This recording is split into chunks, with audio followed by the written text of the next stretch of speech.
প্রতিটি এগ্রো ফার্মে আপনাদের স্বাগত জানাচ্ছি। আজকে আমরা এসেছি চাঁপাইনবাবগঞ্জ জেলার নাচল উপজেলায় আস্থা এগ্রো ফার্মে। এখানে রয়েছে দুম্বার খামার।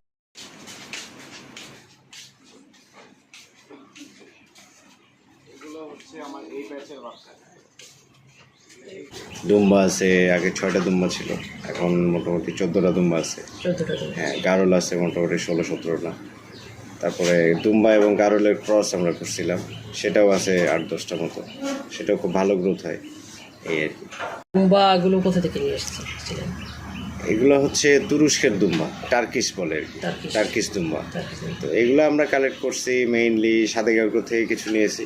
তারপরে এরপরে কিছু লোকাল ধরেন ইম্পোর্টার আছে, ওরা আনছে, ওদের কাছ থেকে দেখে আমরা কিনছি। ওই মেইন দুইটা ম্যানেজমেন্ট আছে, একটা হচ্ছে দুইটা ম্যানেজমেন্ট আপনাকে হুবহু করতে হবে। যেটা হলো যে একটা হচ্ছে ফুড নিউট্রিশন অ্যাকুরেট রাখা, 2 নম্বর জিনিস হলো আপনার হচ্ছে যে ভ্যাকসিনেশন 100% আপ টু ডেট থাকতে হবে।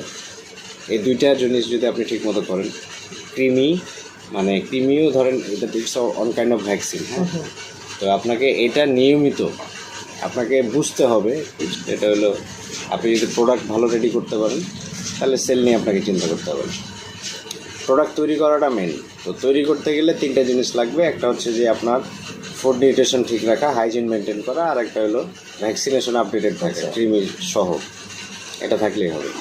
তা আমরা এটা দেখে এখন মনে করতেছি যে, আশা করতেছি যে আমাদের এখানে প্রোডাক্ট যেগুলো তৈরি হয়েছে খারাপ না। ঠিক আছে, তো প্রোডাক্ট তৈরি করছে খারাপ না, আমরা সেল টেস্টও করে দেখছি, সেল করছি কিছু ছাগল। তো সেগুলো দেখছি যে মানে এক্সপেক্টেড ডিমান্ডও কম না, তো ডিমান্ডও আছে।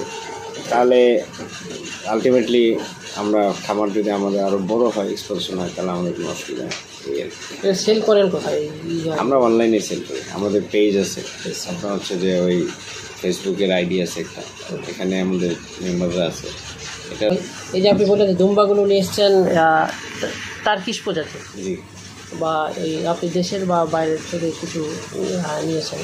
তো এগুলো টার্কির যে আবহাওয়া আর আমাদের এই যে আপনি যেখানে করছেন নাচল চাঁপাইনবাবগঞ্জ যে আবহাওয়া, এটা কি কোনো সমস্যা হয় বা হয়েছে বলে মনে হয় কি? ছাগল মানে ক্যাপ্রেন প্রজাতি, যেগুলোকে ছাগল মানে স্মল অ্যানিমাল বলে মনে হয়, যেগুলো এগুলাকে আপনি গরমে রাখেন সমস্যা নেই, গরম অত বেশি প্রবলেম করে না। এখন হচ্ছে যে আপনার যদি অ্যাবাভ 45 ডিগ্রি চলে যায়, তাহলে তো প্রবলেম হইতেই পারে। আপনি নর্মাল টেম্পারেচার যেগুলো আমাদের এখানে কত 39, 38 বা 40, হ্যাঁ, তো এরকম টেম্পারেচারে আপনি সেটা যদি রাখেন কোনো সমস্যা নেই। ছাগল খুব ভালো থাকবে, দুম্বা গারল খুব ভালো থাকবে। এদের দুম্বা গারলের আসলে বেসিক্যালি আমাদের দেশে ওয়েদার নিয়ে কোনো ইস্যুস নেই, ওয়েদার নিয়ে কোনো সমস্যা, কোনো ইস্যু নেই। আপনি যে কোনো ওয়েদারে যে কোনো জায়গাতে ফালা রাখেন কোনো সমস্যা নেই। এদের জন্য অত বেশি মানে হাই স্ট্যান্ডার্ডের সেট লাগবে, যেটা ছাগলের জন্য আসলে ম্যান্ডেটরি, কিন্তু গারলের জন্য এরকম, গারলের জন্য আসলে লাগেও না। আপনি মাঠেই অনেক সময় ট্রিপল দিয়ে আপনি রাখেন, থেকে যাবে, কোনো সমস্যা হবে না। কিন্তু আপনার হচ্ছে যে এই যে ছাগলের ক্ষেত্রে আপনার একটা শেড লাগে। দেখেন, এটা একটা মানে খুবই সুন্নতি একটা ব্যবসা।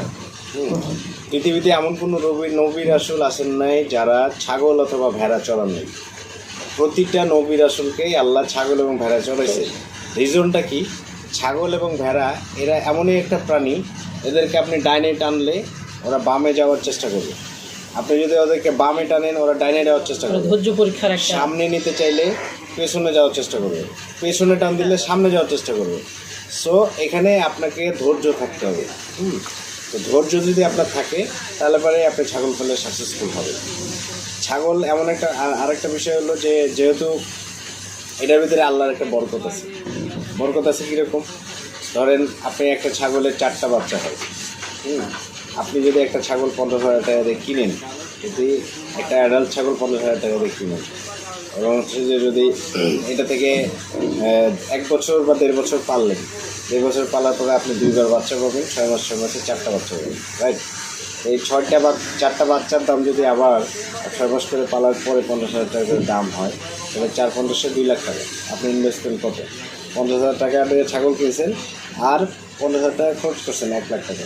তাহলে আপনি একটা ছাগল থেকে 1 বছরে আপনি যদি সাকসেসফুলি পালতে পারেন, তাহলে পরেই আপনার দেশে কমপক্ষে আপনার হচ্ছে 50-60 হাজার টাকা রাখা সম্ভব। মানে এটা আমি বাসা বাড়িতে বা ছোট আকারে পরিসরে খামার করলে তাদের বললাম। এখন আমাদের সাথে কি আমাদের এতগুলো প্রফিট হবে কি না সেটা চিন্তা বিষয়। আমাদের এত প্রফিট হবে না, কারণ আপনি 2টা ছাগলের জন্য আপনি এক্সট্রা কোনো ম্যান পাওয়ার লাগবে না, আপনার ইলেকট্রিসিটি বিল এক্সট্রা লাগবে না, আপনার হচ্ছে যে লেবার লাগবে না। হ্যাঁ, তো আপনার যেহেতু একটা ছাগল পালবেন ওর রোগবালাই হওয়ার চান্সেস কম, যেহেতু অন্য ছাগলের সংস্পর্শে আসলে রোগ হতে পারে, সেহেতু আপনার ওখানে কম হবে।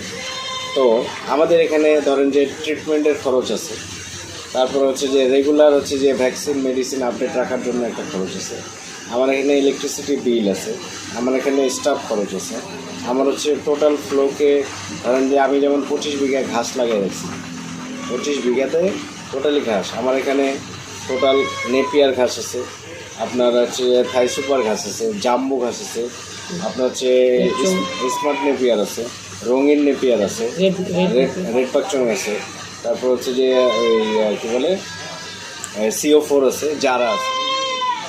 তো আমার কাছে 6 ধরনের ঘাস লাগানো আছে।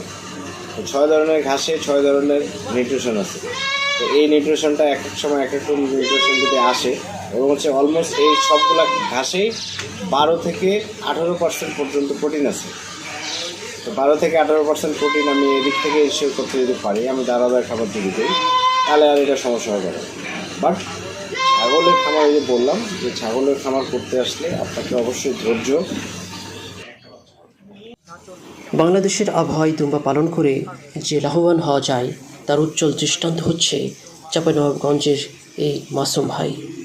তিনি শুধুমাত্র দুম্বার বাচ্চা বিক্রি করেই সফলতা অর্জন করেছেন। আপনারা চাইলে তাদের ফেসবুক পেজ আস্থা এগ্রো ফার্ম থেকে আপনার পছন্দের প্রাণীটি ক্রয় করতে পারেন।